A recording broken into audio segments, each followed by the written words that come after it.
రాజధాని అమరావతిలో అతి తక్కువ ధరలకు plots Tricity gated community venture KPP developers. అందరికీ నమస్కారం. నేను Swaroopa Potlapalli. Welcome to Suman TV. గృహప్రవేశం సందర్భంగా అడిగినంత డబ్బు ఇవ్వలేదు అని ఇంటి యజమాని మీద దాడి చేసి తల పగలగొట్టారు కొందరు హిజ్రాలు. హైదరాబాద్ కీసర ప్రాంతంలోని బాలాజీ ఎన్క్లేవ్లో సదానందం అనే వ్యక్తి ఇల్లు కట్టుకున్నారు. గృహప్రవేశం సందర్భంగా కొందరు హిజ్రాలు ఆయన వద్దకు వెళ్లి ₹1,00,000 డిమాండ్ చేశారు.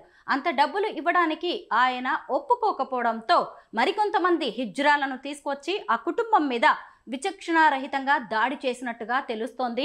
ఈ దాడిలో గాయపడిన బాధితుడైన సదానందం ఫిర్యాదు మేరకు పోలీసులు కేసు నమోదు చేసి విచారణ జరుపుతున్నారు. ప్రస్తుతం నాతో పాటు లైవ్ కాల్లో రెడీగా ఉన్నారు ట్రాన్స్జెండర్స్ రైట్స్ యాక్టివిస్ట్ రచన ముద్రబోయిన గారు. ఆవిడతో మాట్లాడదాం. నమస్తే రచన గారు. నమస్తే అండి.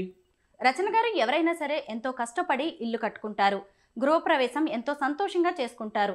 అలాంటిది అక్కడికి వెళ్ళి హిజ్రాలు ₹1,00,000 ఇవ్వమని డిమాండ్ చేయడమే కాకుండా ఇవ్వకపోవడంతో దాడి చేశారు. అసలు ₹1,00,000 అనేది చిన్న అమౌంటా? దీని మీద మీ అభిప్రాయం ఏంటి? అంటే డిమాండ్ చేయడం అంటే అడుగుతారు అండి, బట్ కానీ వాళ్ళంత ఇవ్వరు. యాక్చువల్ గా వీళ్ళ ఆశ ఏంటి అంటే ఎక్కువైతే అట్లీస్ట్ అందులో సగం అన్నా వస్తుందని వీళ్ళ ఆశ ఉంటది. అడిగినంత మాత్రం ఇవ్వరండి ఎవరు కూడా. రచన గారు, సరే అడిగినా ఇవ్వకపోయినా అక్కడి వరకు ఏదైనా రిక్వెస్ట్ చేయాలి కదా, అంతే తప్ప మళ్ళీ ఇంకొంతమందిని తీసుకొచ్చి దౌర్జన్యం చేయడం, కట్టెలతో ఎదుటి కుటుంబం మీద దాడి చేయడం, ఇదంతా కరెక్టేనా? యాక్చువల్ గా ఈ ఇన్సిడెంట్ లో ఎవరైతే ఓనర్ ఉన్నారో సదానందం గారు, వారి మీద దాడి చేశారు. ఆ వీడియో కూడా మీకు నేను షేర్ చేశాను. ముందుగా అంటే వీళ్ళు మామూలుగానే స్నేహపూర్వకంగానే వెళ్ళి వాళ్ళు బయట నుంచున్నారు గేట్ దగ్గర. ఆ వీడియోలో ఆయనే కర్ర తీసుకొని వచ్చాడు లోపల నుంచి. సో ఆయన ఎప్పుడైతే దాడి చేశారో వీళ్ళు పారిపోయారు. యాక్చువల్ గా అది చిన్న క్లిప్పే రికార్డ్ చేయగలిగారు. ఆ తర్వాత మళ్ళీ వచ్చి ఉంటారు ఆశతోటి. ఆ తర్వాత వాళ్ళ మధ్య ఏం వివాదం జరిగి ఏ సీసీ ఫుటేజ్ కూడా లేదు. పోలీసులు ఇన్వెస్టిగేషన్ చేస్తున్నారు. మంది మీద కేసు బుక్ అయింది. యాక్చువల్లీ తెలపడగట్టడం అనేది నేరమే అండి. నేరాన్ని ఎప్పుడు కూడా ట్రాన్స్జెండర్ హిజ్రా కమ్యూనిటీలో ఎప్పుడు కూడా మేము ఎంకరేజ్ చేయము. నేరాన్ని ఖచ్చితంగా చట్టరీత్యా యాక్షన్ తీసుకోవాలి, దానికి నేను ఒప్పుకుంటాను. బట్ కానీ దాడి ఆయన కూడా చేస్తాడు కాబట్టి ఆయన మీద ఎలాంటి యాక్షన్ తీసుకుంటారు, ప్రూఫ్ మన దగ్గర ఉంది ట్రాన్స్జెండర్ కమ్యూనిటీ దగ్గర. సో ఆయన మీద కూడా ఎలాంటి యాక్షన్ తీసుకుంటారు అనేది పోలీసు వారిని ప్రశ్నిస్తున్నాను. రెండోది ఏంటి అంటే ఈ న్యూసెన్స్ లో జరగకూడదు అనేసి మీకు తెలుసు, చాలా కమిటీలు ఫామ్ చేసుకున్నాము, మీటింగ్స్ పెట్టాము రెగ్యులర్ గా. అంటే ప్రైడ్ ప్లేస్ వారితోటి సిఐ దాస్ గారి ఆధ్వర్యంలో చాలా క్రైమ్ ని రెగ్యులేట్ చేయడానికి చాలా ఆయన కూడా చాలా హెల్ప్ చేస్తున్నాడు మా అఖిలేష్ అందులో. బట్ థింగ్ ఏంటంటే అవకాశాలు ఇంకా ముందుకు వెళ్ళకపోగా ప్రామిసెస్ చేసిందో ఉద్యోగాలు కానీ, రిజర్వేషన్స్ కానీ, హారిజాంటల్ అవన్నీ ముందు జరగకపోవటం వల్ల ఎక్కువ మందికి భిక్షాటన మీద ఎక్కువ మంది రావటం వల్ల అక్కడ ఒత్తిడి వనరుల కోసము అక్కడ ఈ గొట్లాటలు గల్లంతులు అవుతున్నాయి. కంట్రోల్ చేయలేనంత ఇదిగా వెళ్తున్నారు. ఒక్కొక్కసారి మొత్తం రోజంతా తిరిగినా వాళ్ళకి కనీసం 200-300 కిరాయి ఖర్చులు కూడా రాని పరిస్థితి కూడా ఉంది కమ్యూనిటీ వాళ్ళకి.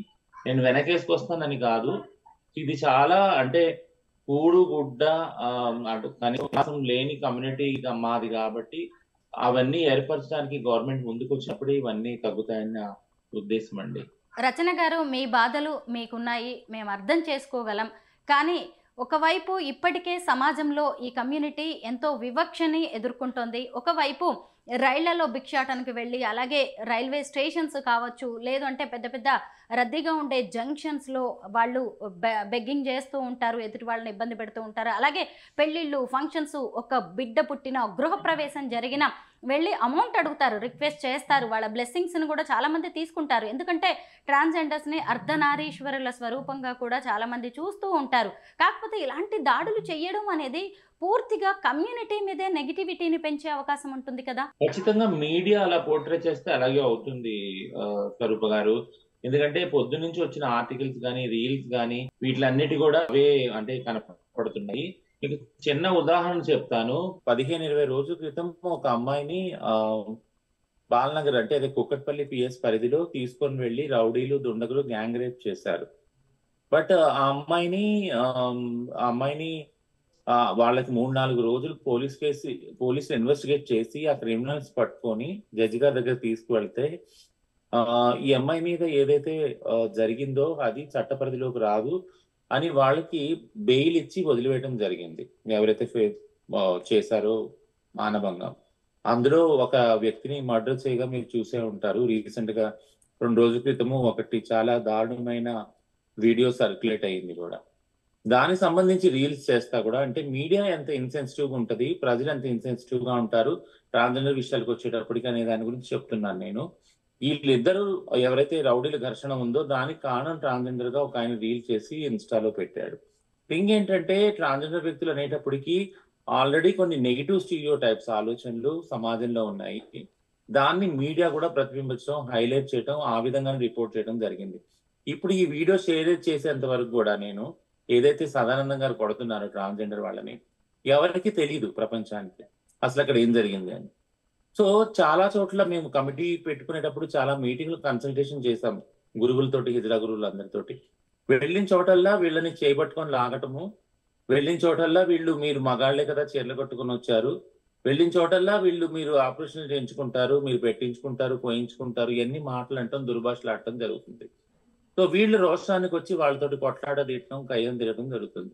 సో ఆ విషయాలు ఎవరు కూడా రిపోర్టింగ్ చెయ్యరు, మీడియాలో రావు, అక్కడ ఉన్న సన్నివేశం మనకు తెలియదు. కానీ ఏదైనా జరిగినా కూడా మొత్తం అంతా నేరం అంతా ట్రాన్స్జెండర్ వాళ్ళ మీదనే వాళ్ళే బాధ్యులుగా చిత్రీకరిస్తారు. సో అది సిట్యుయేషన్.